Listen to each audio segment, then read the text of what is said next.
Usai menangkap oknum guru sekolah dasar Densus 88 menggeledah rumah terduga. Dari dalam rumah juga disita sejumlah barang bukti seperti telepon seluler, 2 laptop serta buku paham radikal. Selain terduga, polisi juga meminta keterangan dari istri terduga. Sementara itu, kepala desa membenarkan jika terduga merupakan guru SD di sebuah yayasan.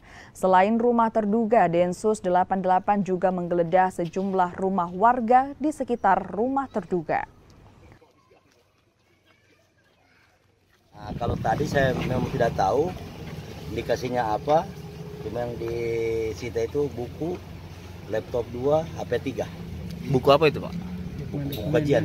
Buku kajian. Iya. Pak, di dalam ini berapa orang, Pak? Anaknya di situ ada 3. Orang tua Orang tua sisa ibu. Berarti 4 orang lagi dalam rumah. yang selama ini Pak Kades tahu apa yang mereka?